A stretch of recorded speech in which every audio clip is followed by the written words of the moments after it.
following year was when I had the fairy experience. So I always think about that whatever took place in that shift of perception within the healing workshop, which I believe brought me back to who I truly am, then it's kind of like it removed all the layers. It felt like within that something really opened in my third eye too, and that was perhaps why, I don't know, but I've often wondered if that's why I saw the fairy that year later. Well, first of all, the first thing I said was, the fear is gone. I felt it around my solar plexus. It was like something had been removed. And it almost kind of hurt a bit, as if something had physically been removed. I could feel the physical, that something had gone. Hello and welcome to the Spirit Box podcast, where we explore folklore, magic, the world of the spirits, and everything in between. For episode 6, season 2, we welcome podcast host, researcher, and lover of all things weird, Jo Hickey-Hall. Jo is the brains behind the Modern Fairy Sightings Project, which collates and preserves contemporary experiences and explores the resistant cultural taboo around disclosure. It also provides a valuable community for people to share their experiences with others who have experienced similar. She is the host and creator of the Modern Fairy Sightings Podcast, which launched in 2020 and features fairy encounters told firsthand. And if you're a fan of this show, go and listen to the Modern Fairy Sightings Podcast. You'll love it. It's brilliant. It's one of my favorites. In the show, Jo goes through the incredible healing experience she had, which laid the foundations for the sequence of events that would lead to the creation of her podcast, and how daimonic activity seemed to be directly involved in the project. So we pull that thread a little and we discuss how we, like many others, started a podcast on the subject of entities and spirits and kind of adjacent topics around the same time, and how there seemed to be a compulsion. And, spoiler, there was a hell of a lot of us. Now, in the Plus show, Jo takes us through fairy teas and how she uses them to build a connection with the Fae. You can check that out on her Patreon. We also discuss the importance of listening to children in relation to their experiences with entities and spirits and imaginary friends and all that kind of stuff, and really letting them express themselves. Jo stresses the importance of not dismissing children's accounts, but helping them navigate the other. To close out the show, Jo recounts her favourite story from the Modern Fairy Sightings podcast. No spoilers, but it is absolutely astonishing. Now, if you want to hear the Plus show, very simple to do so. Simply join the Patreon and get the entire Plus show, back catalogue, and all the bonus show extras. If you're watching this on YouTube or any other video platform, then remember to subscribe and hit that notification button. Right, let's get on with the show.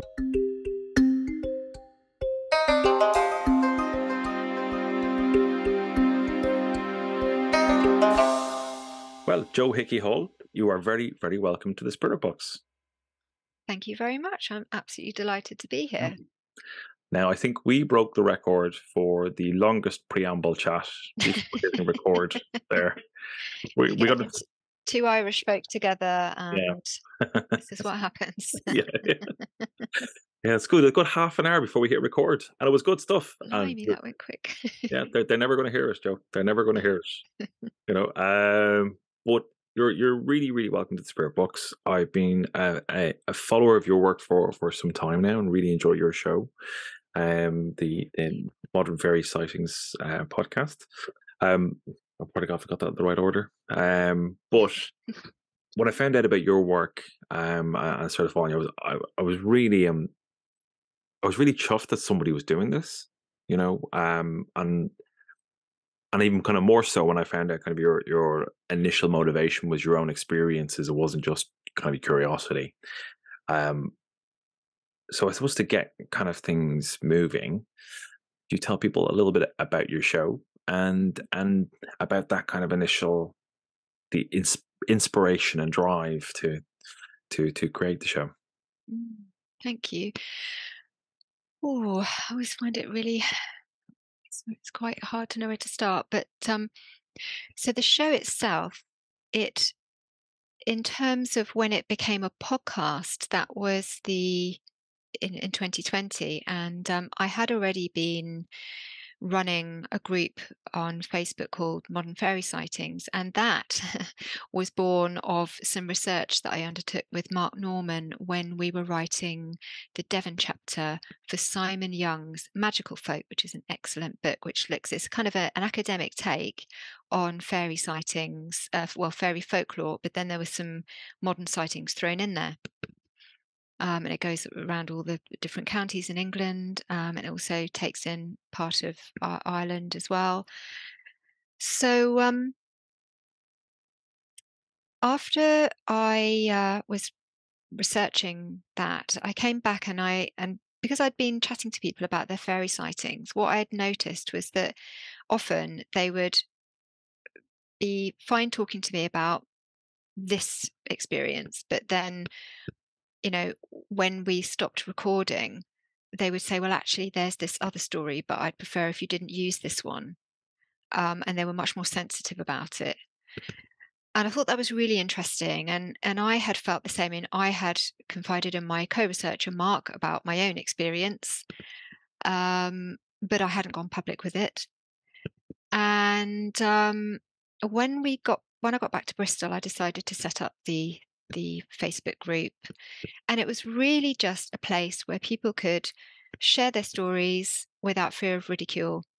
And I began by collecting some modern encounters, because there have been some, great books. You've got Janet Board's Fairies, Real Encounters with Little People, and you've got Simon Young's Seeing Fairies, Dermot McManus as well, Middle Kingdom, excellent. So you've got these collections of modern sightings. But I wanted to continue that. And obviously there's the fairy census as well that Simon Young was doing at the time. But this place allowed people just to speak with each other about them.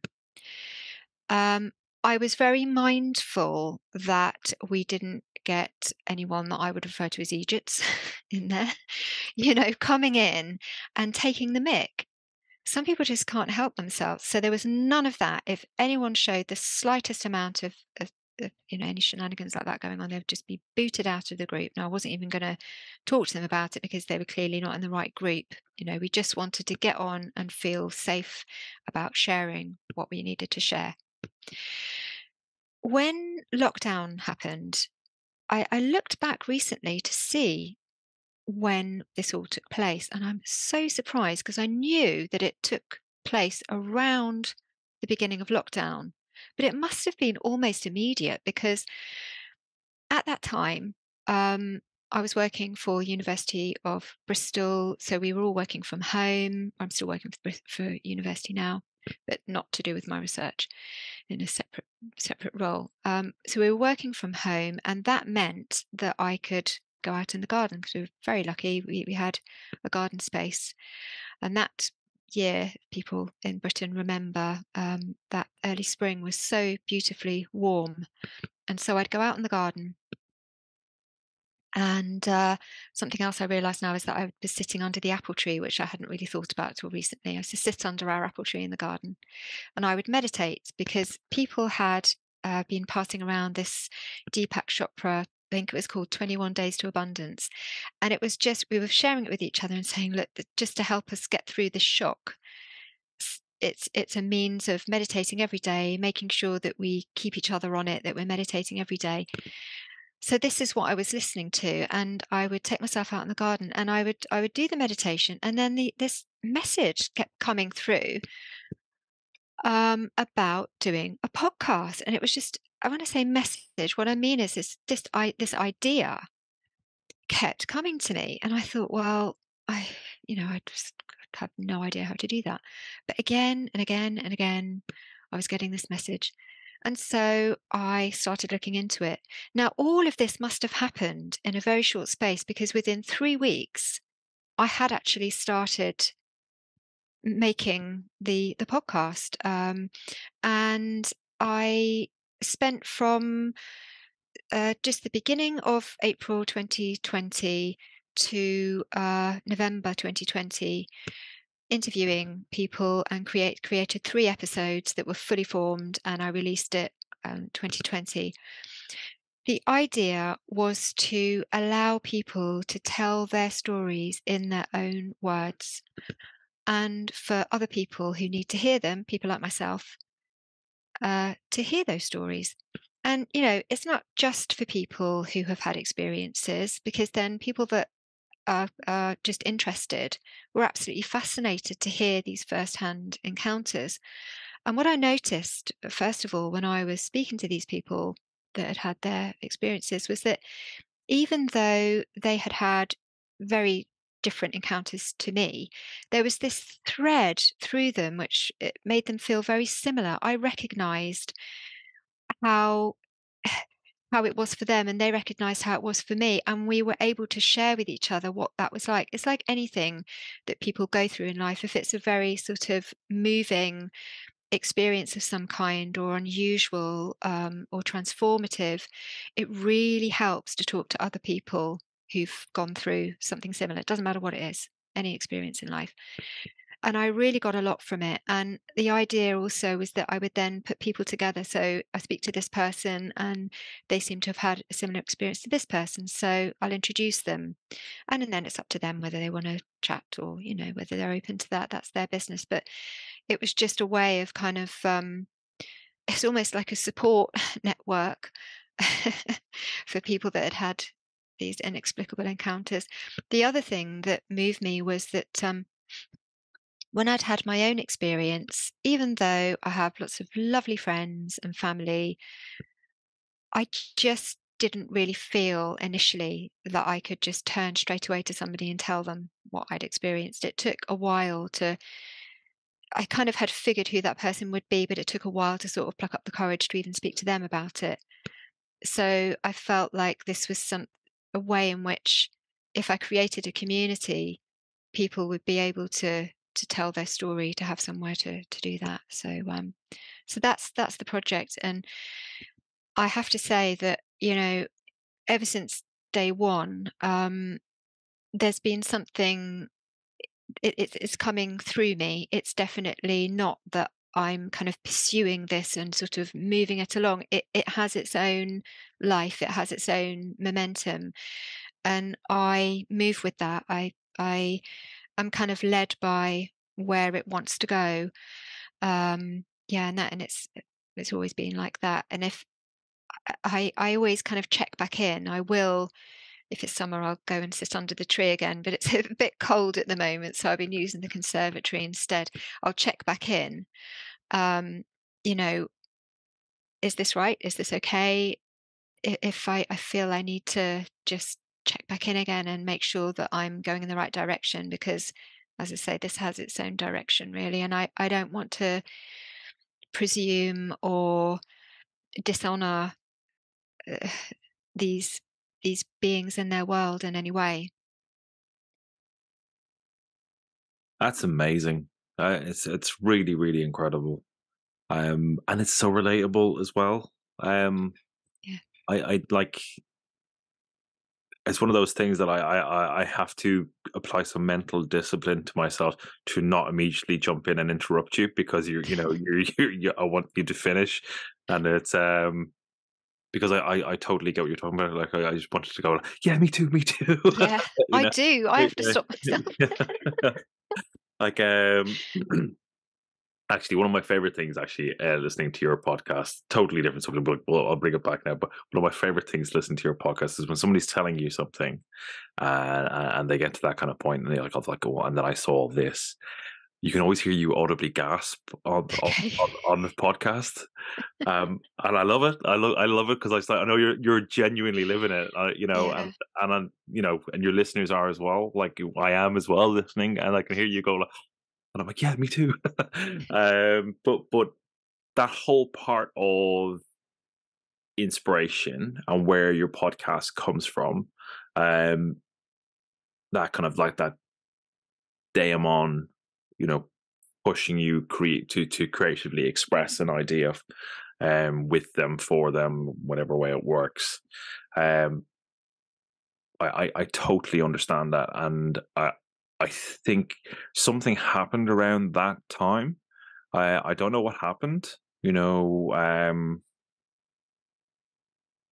Where I don't know, the walls between here and the other place seem to weaken with, I don't know, maybe this the psychic impact of lockdown and what everything that happened then.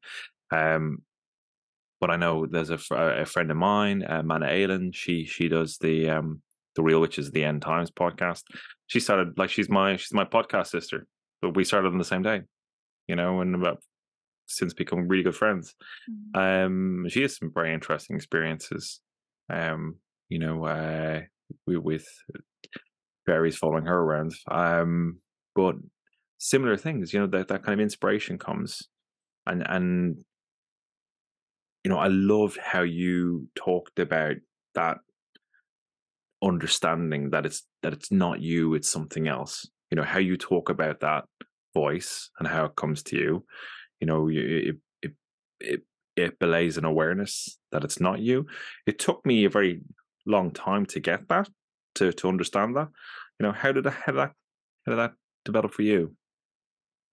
Yeah, I mean, that definitely took a long time for me as well. I think I remember being a teenager, mid-teens, and well, actually, I mean, things started very, very early as a child, but I think it's just natural then, and you take it for granted, and it's not until later that you realise you were everything that happened, when you went to school and were told by other children and teachers and other adults what's normal and what's not normal, and how you should um, relate to the world around you, and what's kind of strange or whatever, that you realize you kind of start to sort of bury it a little bit. But in my teens, I definitely explored different well, I definitely explored altered states for a start.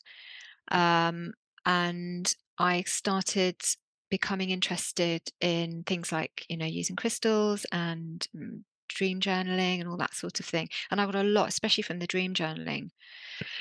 Um, and coming to my late teens, I started. Well, I I pinpoint it. There was a woman at work that was reading the Celestine Prophecy, and she lent it to me, and I think that must have been about 96. Or no, it must have been, gosh, it must have been earlier than that. It must have been 95 or something. And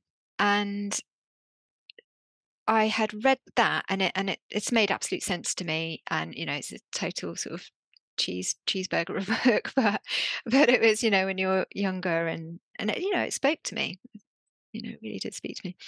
And she was teaching Reiki, so I started to go around to her home, and she was teaching us various ways of meditation. And some of them were things like eating meditations, where you kind of slowed everything right down, and really useful techniques. And one of them was this crystal meditation. And I've spoken a little bit about this before, but she just said, bring along a crystal. And so I brought an amethyst crystal, because I just grabbed a crystal. And we did this meditation where you hold it in your left hand, in your palm, and you cover it with your right hand, and you breathe in. And as you breathe in, you're breathing the essence of that crystal, the energies of that crystal, up your arms into your heart. And as you breathe out, you're giving something of yourself back to the crystal, what it is to be you, the essence of you. And it's just kind of like a communion, a conversation. And I was getting into that, and then all of a sudden I just had this overpowering experience. I disappeared. All I can describe as, suddenly I just didn't exist anymore. But in that millisecond, in that moment, I was in another space. It was a huge, infinite space. It was light and bright. It was just completely infinite, just in all directions. And I was it, but I wasn't in form. and I didn't exist, but I filled the space all at the same time. And it was so mind-blowing, and I wasn't, my brain kicked in then. What is this? Where am I? Or whatever it is that you ask yourself in a moment like that, and just shot back down into my body and was visibly panic-stricken, having a bit of a panic attack. And she had to come and, she was really worried about me and wondering what had happened, and got her partner, who was more experienced in these kind of exercises, and we figured out, I'd been using the amethyst, and he'd explained that this was because I was kind of resonating with the all within the amethyst, because that's the level at the frequency at which it resonates with the crown chakra connection to the all. And that was massive for me, and I was really interested then from then on, and I got over the shock. I thought, why did I, you kick yourself then, because these experiences, you can't make them happen. They just, they happen. And yeah, I was so interested after that. And I started to go along to some groups where this fantastic woman, that she came over from the UK, because I grew up in Jersey. This all took place in Jersey.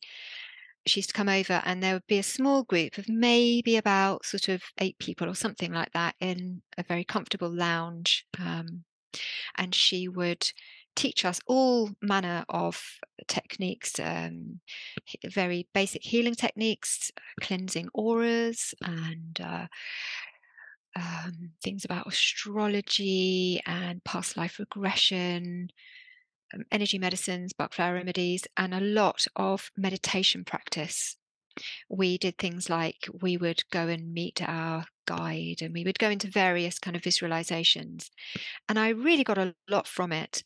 And so over the years, attending these sorts of workshops, and then later learning healing as well, and a kind of method. I dabbled with Reiki, but it was really body mirror system that I really got into, and had a big transformational experience through that healing experience, where I felt like I became more myself than I had ever been before. And I hadn't realized before how disconnected I was with life, and how unhappy I was as well, and how fearful I was of everything. I hadn't even realized that I'd been so afraid, but I had literally been living my life just terrified of everything. And when I opened my eyes after that healing, it was just like a different life. And it definitely brought me to a place where I could sense the subtleties more. I could, through meditation, perhaps go a little deeper. I could sense when I was going down a certain road, and that road was not going to be right for me, and I would back up. I was listening, basically. I was connected into your higher self, if people like to describe it like that.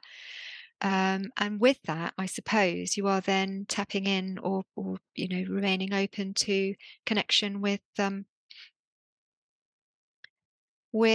energies that are not in this plane. So that might be spirit energies. I guess that would include fairy, although I wasn't making any moves to connect with anyone or anything at that time whatsoever. But it definitely gave me, these sort of decades of practice helped me to settle into that just being very, very normal. And of course, it is normal. It's very normal for everybody to do that. There's nothing special about me. Anybody can learn these techniques and use them. It's just that we're not taught. We're not taught this. Maybe at one time we were. I don't know. Thank you for that, Jo. I found that quite moving, listen to your experience. And you reflect that kind of, maybe that's something that we've lost. But I'm interested in kind of, how it changed you after you mentioned that, kind of in the the person before that experience was living in existing in fear. And I know what you mean, like that kind of, that collapsing world of just fear, that just restricts you, and it's you don't have joy in your life, and one of the things that kind of I've mentioned about on the show before is about kind of looking at those fairy stories where the fairies live in joy. They celebrate being alive, and to try Yeah. and focus on that and hold on to that, to celebrate being alive. It's really hard, but it is pretty amazing, bonkers, but it's amazing, Mm. and it's again, it's taken me to my mid-40s to really settle in there and not be kind of bouncing up and down. And certainly, similar to you, it's been a lot of initially experiences that I couldn't explain. My background's similar to yours. I grew up doing a lot of like kind of new agey stuff, and I try not to laugh. I had the Celestine Prof. Oh, did you? Yeah, yeah. I wasn't about like 10 versions in the end, but I had a couple of strange experiences in my teen years. Uh, but you kind of just get on with it, or you just kind of forget them and move on. But then something happens where you can't explain it, and it's actually everything stops. You can't really move past what's happened. You can't go back to that old world, that old person who you used to be. It can't exist anymore. It's been destroyed, and it seems to be important that it gets destroyed, and the new person comes along. You and was it that,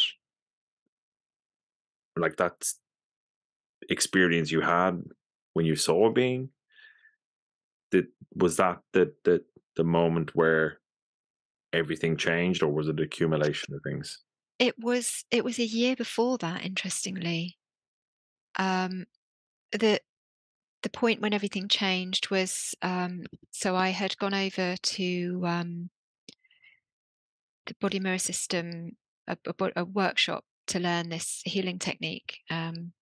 Some women that I'd met at the workshop. So the workshop I'd always used to go along to in Jersey, sitting in the comfy lounge. I was usually younger than everyone by about sort of 30 odd years or something. More actually, because I would have been, there were sort of, a lot of them were in their kind of 50s and 60s. Perhaps there were a few younger ones, but I was definitely very young there. And I had made friends with some lovely ladies, and I used to go and visit them.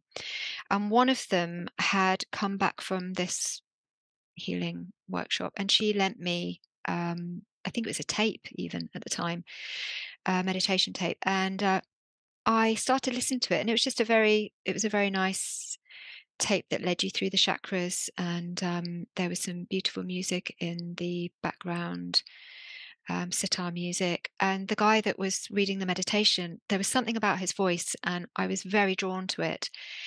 And he was the guy that runs the workshops, and I knew I had to go and study with him. I felt such a strong call to do that.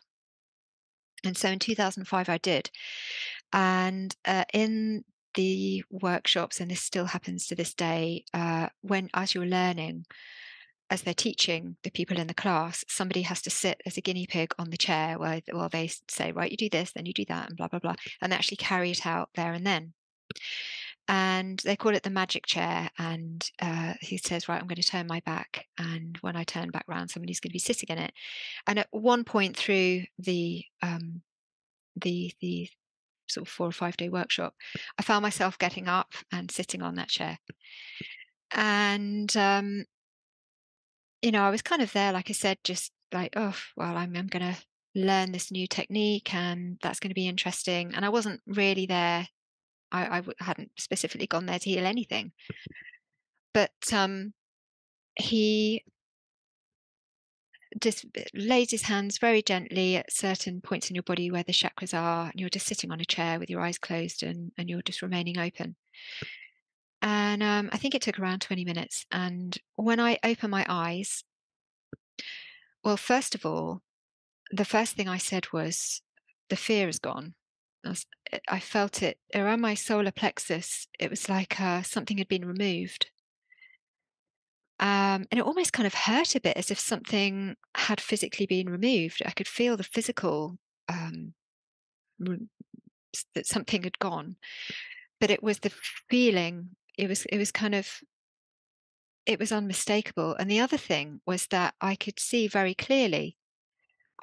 Now I'd been short-sighted when I wore contact lenses. I'd worn contact lenses to the class, and it was in London. I knew I had to get back to my sister's. And when he'd gone around the class at the beginning and said, right, what do you want to be healed from? And I said, well, nothing, I'm just here to learn some stuff.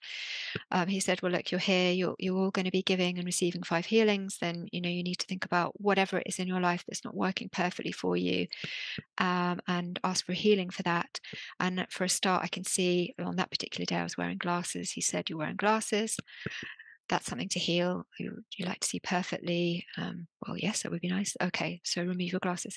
Anyway, I was wearing contact lenses on this day, and I said, I can't take them out because I need to get back to my sister's. And he said, well, you're here, you're having a healing, you've got to go for it, and maybe take them out and put them back in.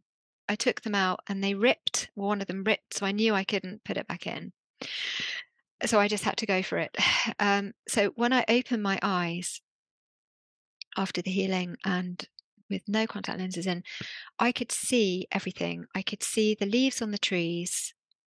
I could see each leaf, because usually it's just a sort of green blob, a blur.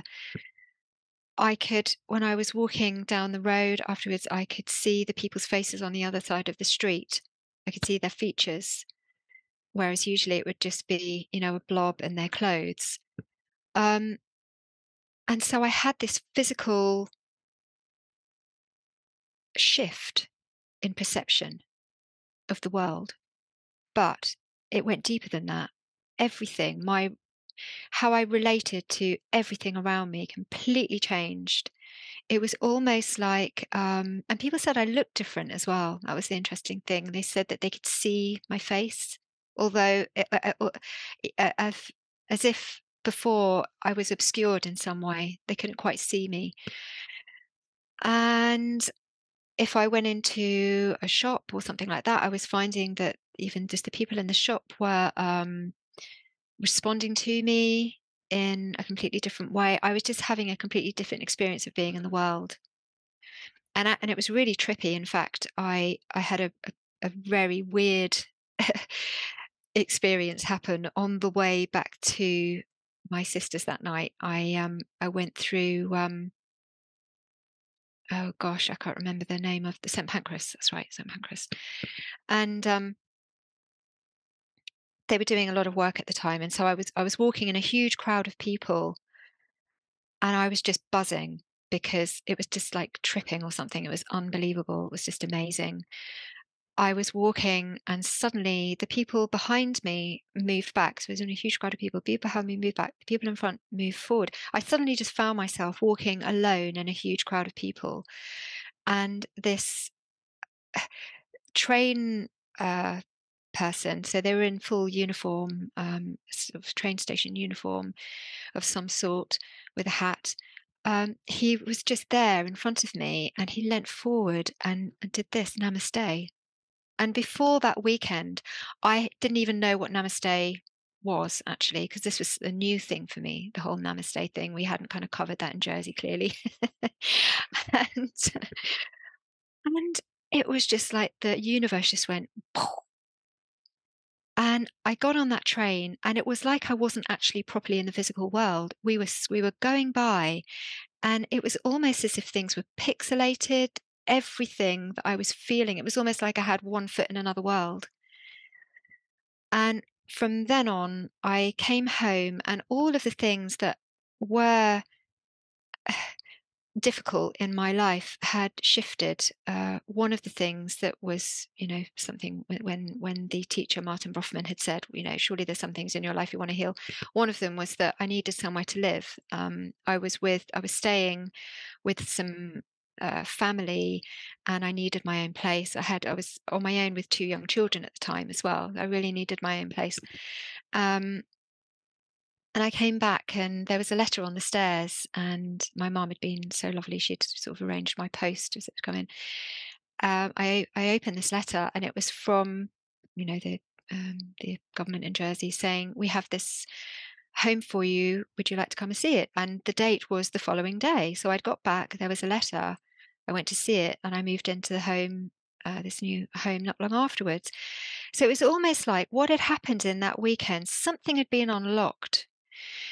And I got back, and that shifted, and my whole world shifted. My friend group changed, and they're still the friends that I'm friends with today. I met somebody within that year that then became my husband. So we've been married 16 years. I've been together 16 years now, married 11 years. The following year was when I had the fairy experience.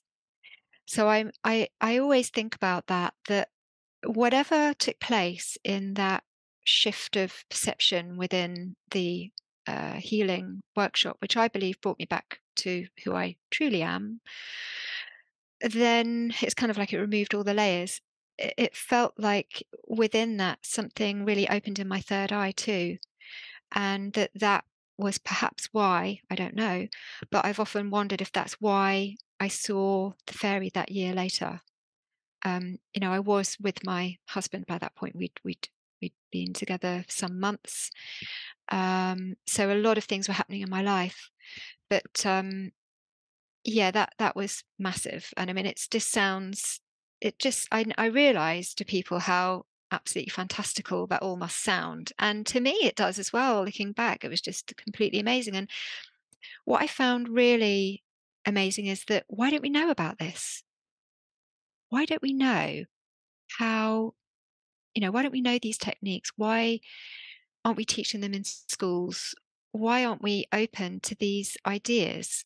Because they are literally life changing. And I know for me it's that way. And, I still go to these workshops every year. When I can, I go, because there's always another layer to peel off. There's always, life is not like I'm not suggesting that I came back and from then it was happy ever after and nothing bad ever happened again and, everything always went my way. Not at all. I mean, life is tricky sometimes, and we go through a lot of suffering, and that, of course, that continues. But I have the means now, I have the techniques to be able to take care of my own well-being, which is through meditation. And it's nothing fancy. I just listen to something on a free app, when I wake up in the morning and before I go to bed at night. And if I'm really not feeling good, then I will make sure I take proper time and go deep, as well as those other sort of morning and night. But I know that if I really was struggling with, emotional well-being or mental well-being, then I would take myself off to a workshop, and I know that I would come back feeling better again. And that's my way of keeping well. There's an awful lot in there for, I Yeah. think, people to take away, on a multitude of different self-care areas. I'm always intrigued as to how some of these conversations go, because the stuff you're recounting and talking about is so resonant, to me personally, and I know to other people as well, um but it's so strange that when you get in that space, when you're kind of with spirit, whoever it is, um, you're attuned to. When you get that attunement, and when you start to understand it, and you kind of go, "Oh, okay, right," and that thing's when the doors start opening, like those doors that you've been banging your head against, for years, and all of a sudden they start shifting, Yeah. you know, and it's hard to pin on kind of what's changed, but there is something different. You're looking at it differently. You Yes, know, Mm. absolutely. Yeah, Yeah. it's amazing. I genuinely do find stories like you've just told, I find them so powerful and so moving. You know, and it kind of brings me back again to why you started your podcast. And I don't know about if you have this thing, but I have this thing as well that sometimes people write to me and go like, "Oh, I really enjoyed that show you did," and I kind of forget about them a little bit. Like I'm always surprised people listen. That's the thing. You're doing what you do, and then it goes out there, Yeah, and then it's like, "Oh, somebody listened to that." yeah, Okay. yeah. Yeah. I'm glad I'm not the only one with that. uh, but Yeah. but I think it goes back to that. Why did you start your podcast the way you did? From and I found kind of I was similar. I'll tell you a bit about it after the podcast because I don't want to be, uh, you know, sick of listening to me. That we, Well, I would love to hear about it. well, if you look at the image for my podcast, right, the little icon. Bear with me now, one second. But I went down to the beach near me to photograph the meteor showers. I think it was the Perseids meteor showers at the time. Might have been the Taurids. I can't really remember. Where do I share my screen? Here we go. And I went to shoot these meteors and brought my camera down. Can you see that? Oh, amazing. Yes. Yeah. Yes. So the interesting thing is I did this maybe 2016 when I took this image. And that was the range finding shot. Okay, so I kind of noticed this effect. Oh, that's cool. Right. So I was standing in front of it so I could get a range that I knew everything behind me would be sharp. Okay. So that's what I was doing, using the automatic trigger and to get this shot. And then I noticed this kind of cool effect. So I started kind of playing around with it and getting the position right. Um and and then I decided I'll use this for my podcast 4 years later. Mm. Now, the thing that's come through massively on my podcast is this initiatory figure, the Dark Man, who bestows the flame of illumination from between his horns. Oh my goodness. Yeah, That is amazing. yeah. Yeah. Yeah. So, and also appears as the Gosh. night sky as well. You know, this. It's all in my book. When I say I'll Yeah. arrange for you to have a copy. But yeah, I mean that's the thing. It's just like I was one of those when I twigged that, and I was like, oh god, I mean, Yeah. how led around the nose am I? Like Yeah. it's one of those things that that like the book that I put together, and that's gone. Like I don't really see that as my book. I think of it as more of like I was commissioned with a job to do. But Yeah, that, I mean, it just show. I mean, that's what happens when things are meant to be like that. You can't. It's just unmistakable. yeah, And yeah, it is. You could hum and ha. Can I do this? Can't I do this? Blah blah blah. And you're just being, look. Just get on with it. yeah. Don't worry about the details. Yeah, yeah, yeah.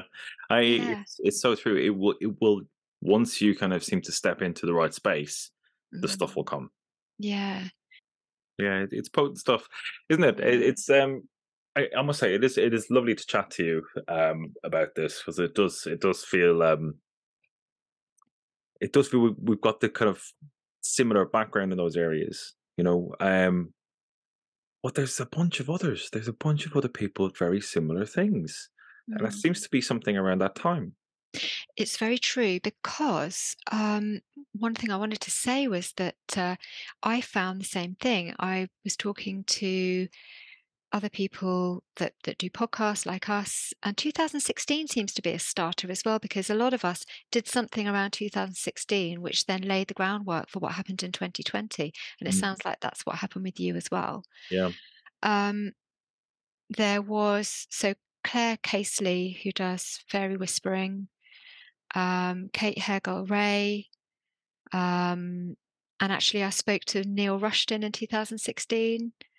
So that's when we first met, and obviously then he helped me a bit when I was starting my podcast, actually, as being a bit of a sounding board for me. And who else? There was somebody else I think it was Beth Ann from Mary Essex as well. All of us, I realised that we all started our podcasts in 2020 at almost exactly the same time. And none of us knew that each other were doing that until the following year, really, when we all got cracking and, became aware of each other. So, I mean, as I say, I didn't even release until the November. So there's something about that time. There really does. It does seem to be something. Yeah. A lot of daimonic activity. Yeah, for sure. That's interesting. Because if you look at kind of like the subject matter, and one of the things I really like about your show is just that the directness of the title. Like it's mine is fairly broad and like vaguish. Vaguish. I don't know if that's the word. I did actually find out there's a band called Spirit Box. When I first started my Patreon. Okay. Are they good? I've never heard them, but they're a lot more famous than my podcast. That's the main thing I found out. But it's like when I first set up my Patreon after some encouragement, it was like the first kind of 10 exit interviews were like, "Sorry, thought you was a band. No, I was looking for a different Spirit Box." I was like, "Oh, okay." So that's how I found out about them. But but I like the fact that yours is so focused on this, and you're bringing forward these accounts. I also really like the fact, and this is no kind of shade on North America, but I really like the fact that it's focused here. Because I find like a lot of podcasts that go through witness accounts tend to get subsumed by the American landscape. Because like and the mythology of the American landscape. You get the Bigfoot, the Dog Man, and all those kind of amazing, and they have a much bigger voice. They have a much bigger voice in terms of this kind of exploration and this kind of conversation. So for to have I know you do global stuff as well, and I was listening to the Brazilian man's account of the End Creature, which is a phenomenal show. Absolutely phenomenal show. How you're giving that voice and shining a light on a very, very, specific genre of entities. Because we don't. Well, I know you know this, but given how involved you've been with looking at people's experience with fairies, but we still have that Disney thing. We still have a little bit of that, and there's still a little bit of that kind of Tinkerbell kind of stuff that gets bandied around, which I always get a little bit frustrated with, because my first shows were about the jinn, because in 2016, that's what I was doing. I was looking for jinn in India, like an Aegis, but that's what kind of laid the foundation for this show. Yeah. I listened to those, actually. I enjoyed those. I think it's just too mind-blowing for some people, and they don't really want to kind of get their heads around it. So if fairies have to be spoken about, then they have to be, I guess it's a hangover from the Victorians, isn't it, really?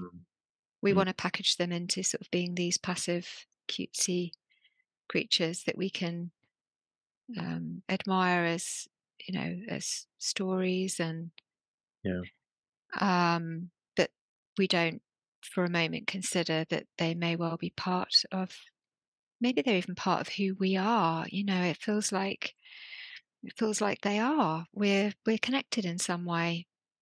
I do find it interesting that they seem to be wanting to be spoken about at this time. I mean, one thing when I was starting out was that I wasn't sure. I mean, I wasn't sure if people would be offended by the fact that we were talking about them. But as I say, this is not my choice. It was something that was happening, whether I liked it or not, it seemed. And I did kind of struggle with that a little bit, because I thought, well, all the folklore says you mustn't refer to them as fairies. They don't like to be spoken about, and all of this, but that doesn't really fit with my own experience. And actually, the being that I saw, the little green man, the one thing that I took away from that at the time, the one message, and it felt like a communication, was that he wanted me to see him. That was all. That was all. Right. And at the time, I didn't have any context for that. It was just, this is just a really fascinating experience, when I got my head around it afterwards. But it wasn't till later, until I'm doing this now, that looking back, it feels like there was some sort of connection with what I'm doing now, that maybe that was the trigger in some way. But I never sought to go that pathway. It was something that happened. It led me to working with a group in Jersey. We would work, earth magic, ritual, outside in forests and beaches and woods. What else was I going to say? Sort of dolmen, sacred sites. Right. Yeah. And because of what I'd seen, and I wanted to talk to somebody about it, I went to see this guy, who I knew that he was a wise man, let's say, of some sort. And it was him that I confided in, and we talked about things from then on, because we kind of trusted each other. We'd kind of sensed that each other knew something before, but we hadn't got to the point of actually, talking about that. We were probably sizing each other up a bit. But I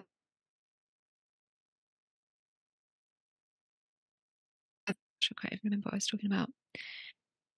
Yeah, so that experience, not only, nothing leads in a straight path, but because of the experience, I then started speaking to him.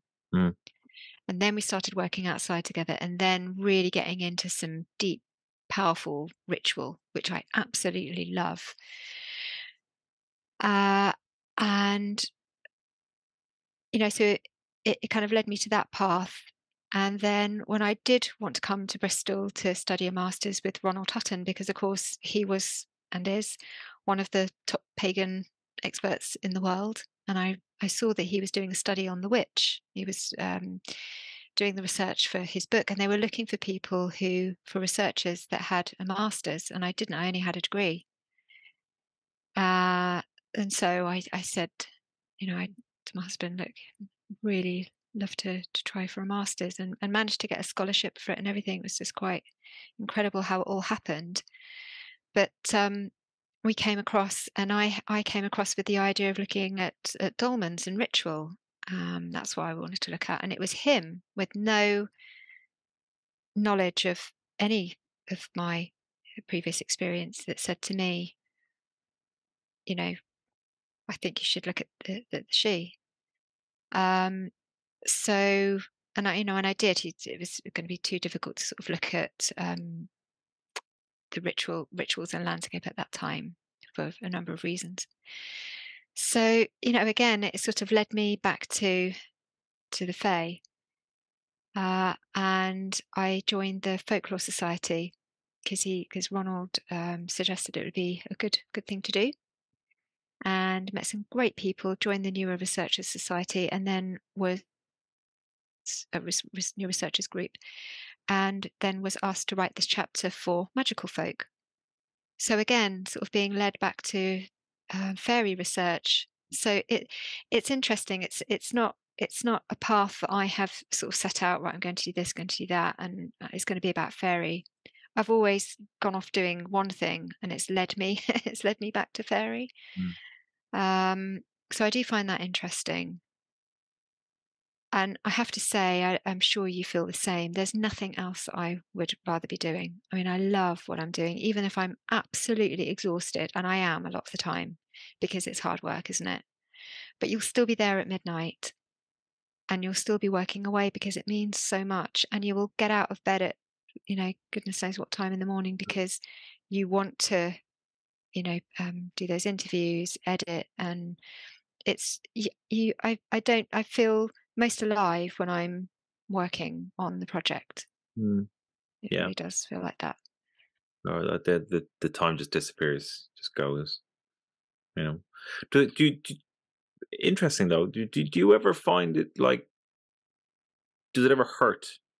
Do you ever get kind of like, oh my god, there's so much going through me that my brain feels like there's a belt there's a belt tightening around my skull. Like you almost get like tension headaches from kind of say the amount of. I'm phrasing this really badly. I'll start this question again. Okay.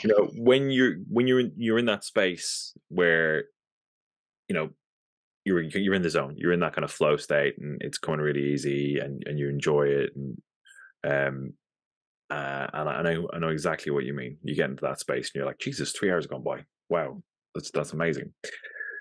Do you ever get stuff where stuff's coming kind of through you? Where you're kind of,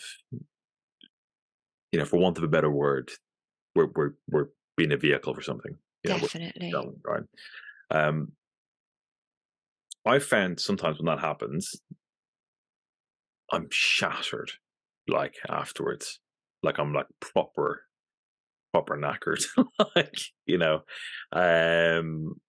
and still get it done, but like I would definitely feel, Jesus, I need to sleep for like 2 days after that. Like sometimes I find like that Intense. yeah, like when the pipe is really open, like you just like, holy shit, like I certainly did find that kind of like sometimes like where you'd write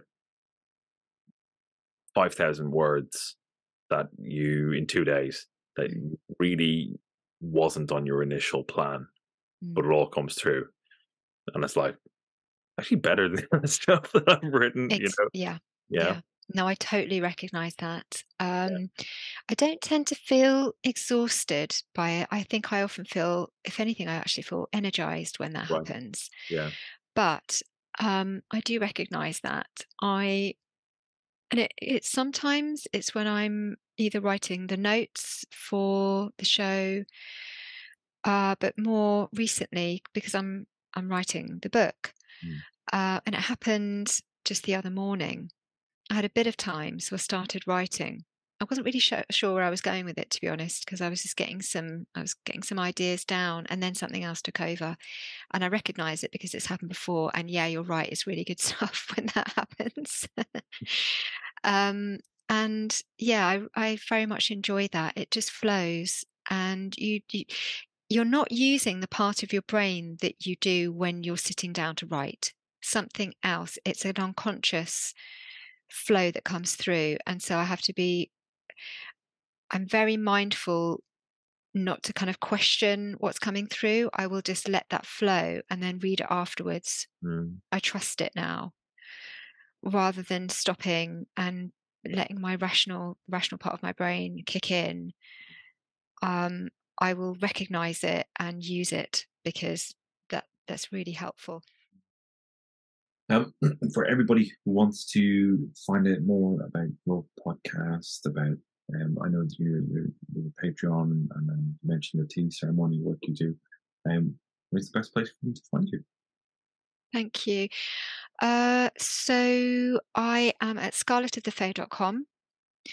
It is a website that I've created myself, and it's not brilliant, and I intend to do something about it at some stage, but as is with these things, it's low down the list. But all the podcast episodes are on there, and you can contact me through there. I'm also on Instagram and Twitter at _remain_curious. And so with the Patreon group, it's just a bunch of folks who, like me, have had experience that we just kind of want to chat about them more, and we have a nice community there, so that's lovely. And I create bonus episodes, so every time I create a mainstream an episode for the general public, I also create a bonus for Patreon, so that keeps me super busy. But it's really a nice bunch of people, and yeah, we keep each other going. It's lovely. And yeah, I'm just generally around and very happy to hear from people. So yeah, I'm always happy for people to get in touch with their experiences. My email is scarletofthefae@gmail.com. So that's Scarlet with 2 T's and FAE, Fae. Yeah, so always happy to hear from people, and thank you so much for having me here. I've really enjoyed this. It's actually been very therapeutic. I actually feel quite mellow now. No, honestly, it was. Yeah, I know exactly what you mean, but that's good for me as well. No, I really appreciate it, and lovely to have you on the show. You're welcome back. Let's do it again sometime. And yeah, that would be lovely. I'll put all the links in the show notes for everybody, so do check those out. And Jo, it's been fantastic having you on Spirit Box. Thank you. Thanks very much. I look forward to your book, and keep doing what you do too, because I absolutely love your work too. And come on the Modern Fairy Sightings podcast and tell us all about all the shenanigans you've been getting up to as well. Wonderful. Okay. Thank you.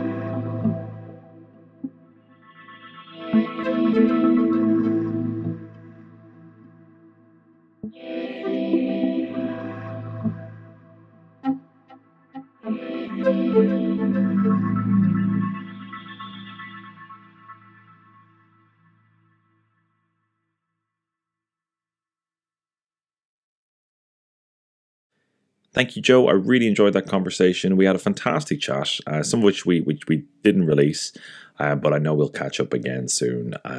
Really interesting conversation. And again, do check out Jo's podcast. If you've got experiences that you want to share, then do get in touch with her. Remember to check out her Patreon, her show, the Facebook group. All of the links you can find in the show notes. Right, I'm Darren Mason. You'll be listening to Spirit Box. Thanks for listening. Take care and talk soon.